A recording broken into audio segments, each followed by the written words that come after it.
नमस्कार। इस वीडियो में हम देखेंगे जन्म कुंडली में जब राहु दशम स्थान पे होते हैं तो उसका क्या असर आता है। देखिए, दशम स्थान से हम देखते हैं करियर, यानी व्यापार हो या जॉब हो, बिजनेस हो या जॉब हो, तो प्रोफेशनल फ्रंट को हम 10th हाउस से देखते हैं। राहु यहाँ पे बहुत अच्छा सक्सेस दिलाने में सक्षम है। बहुत अच्छा सक्सेस दिलाते हैं राहु, यहाँ पे सक्सेसफुल करियर बनाते हैं, जॉब में हो या बिजनेस में हो। लेकिन अगर जॉब में है तो वो मैनेजमेंट के पॉलिसीज को ऐसा व्यक्ति फॉलो नहीं करेगा, या बिजनेसमैन भी हो, व्यापारी हो, तो मार्केट ट्रेंड को, नॉर्मल मार्केट ट्रेंड को फॉलो नहीं करता। वो मार्केट को बीट करके, यानी बीट से मेरा मतलब है अपनी नई पॉलिसीज के कारण या अपने नए सोच के कारण वो किसी न किसी तरह से अपने बिजनेस को बहुत अच्छा एक्सपैंड कर लेते हैं और ग्रो कर लेते हैं। तो ऐसे लोग, सपोज अगर जर्नलिस्ट हों, अगर जर्नलिस्ट हैं कोई और उनके लग्न से 10वें स्थान पे राहु है, तो वो जर्नलिस्ट हमेशा गवर्नमेंट के खिलाफ, यानी मैनेजमेंट अथॉरिटी के खिलाफ वर्क करेगा और एंटी गवर्नमेंट आर्टिकल्स लिखेगा या ऐसा न्यूज़ देगा जो गवर्नमेंट के खिलाफ हो। तो गवर्नमेंट के फेवर में नहीं रहते, मैनेजमेंट के फेवर में नहीं रहते राहु यहाँ पे, लेकिन एंटी गवर्नमेंट हो करके भी अपना रास्ता अपने तरीके से, अपने स्टाइल से परफॉर्म करके एक सक्सेस सक्सेस हासिल करने में यहाँ पे राहु बहुत मददगार होते हैं। और अगर डॉक्टर्स हैं सपोज और उनका 10वें स्थान पे राहु है, तो अपने टारगेट्स को, जो मंथली टारगेट्स होता है, फाइनेंशियल टारगेट्स हॉस्पिटल्स में डॉक्टर्स को दिए जाते हैं, उसको मीट करने के लिए ऐसे डॉक्टर्स किसी भी हद तक जा सकते हैं, यानी अननेसेसरी सर्जरीज लिख सकते हैं, क्योंकि राहु दशम स्थान पे मैनेजमेंट की पॉलिसीज को फॉलो नहीं करने देता। ऐसे लोग इनकम टैक्स भी नहीं देते और जीएसटी वगैरह, अगर कंपनी इनकी है, बिजनेस है, ये गवर्नमेंट के अगेंस्ट ही रहते हैं, इसलिए ये गवर्नमेंट के रूल्स को नहीं मानते। इसलिए अगर व्यापार है तो वो जीएसटी पे नहीं करते, और इनकम टैक्स में भी ऐसे लोग हमेशा चूक जाते हैं, या इनमें कहीं न कहीं कमी रहती है कि कम से कम टैक्स दिया जाए। इनके बच्चों को देखिए, इनके बच्चों के लिए ये कोर्ट केस का घर है, यानी 5th हाउस से ये छठा घर है। 1, 2, 3, 4, 5, 6।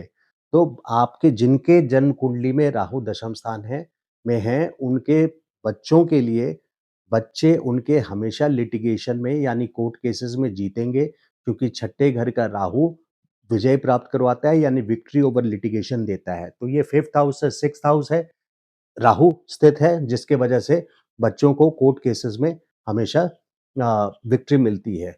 ज़रूरी नहीं है कि राहु 10th हाउस में हो। यहाँ अगर दशमेश, यानी 10th के स्वामी, 10th के लॉर्ड भी राहु के साथ बैठ जाएँ, तो कुछ ऐसा ही असर देंगे जैसे पॉइंट्स मैंने बताए हैं।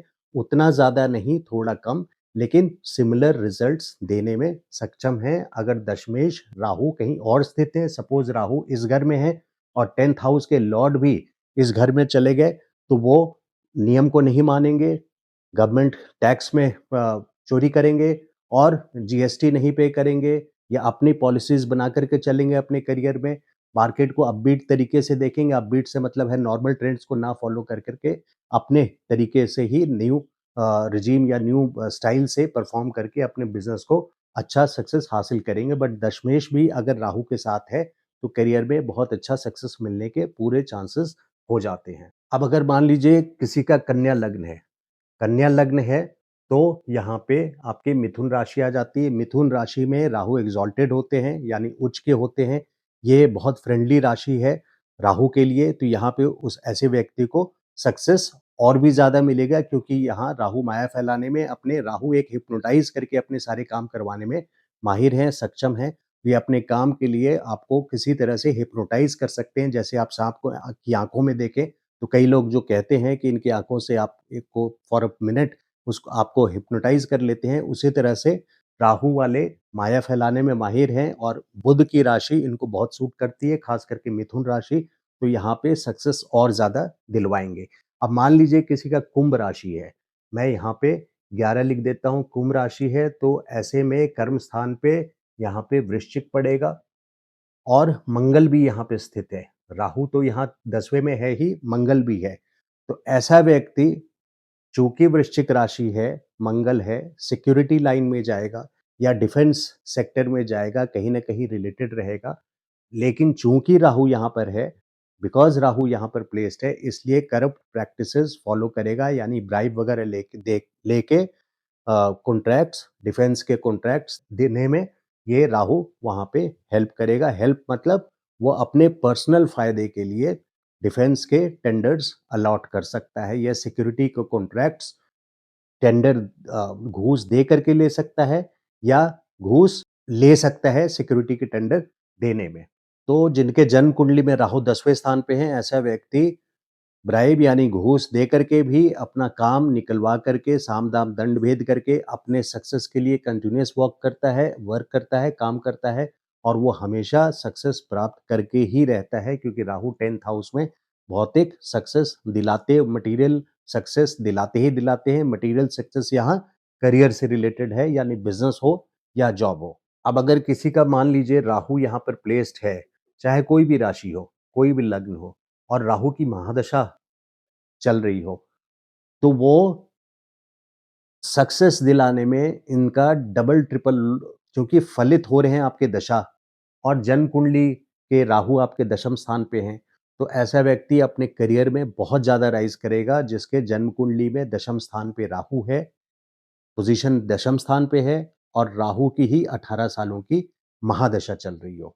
अब मान लीजिए किसी का धनु लग्न है, मैं यहाँ धनु लिख रहा हूँ, तो धनु लग्न वाले अपने वैल्यूज़ को बहुत यानी वैल्यूज़ के साथ चलते हैं, घूस वगैरह में बहुत ज़्यादा बिलीव नहीं करते, लेकिन ये एक इक्वेशन वाली बात हो गई कि ऐसा व्यक्ति जब गोचर का राहु ट्रांजिट का राहु जब 10th हाउस से गुजरेंगे 18 महीने के लिए, तो उस समय ऐसा व्यक्ति जल्दी ब्राइब नहीं देगा। हालाँकि राहु वहाँ 10th हाउस में अपने काम उस 18 महीने में काम निकलवाने के लिए उनसे भी ऐसा करवा सकते हैं।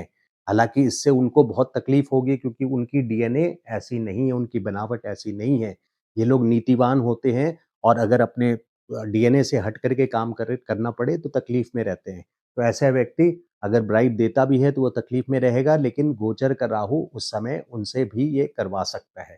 तो ये था video Rahu in the 10th house उसका क्या असर आता है और गोचर का राहु क्या कैसे असर देते हैं।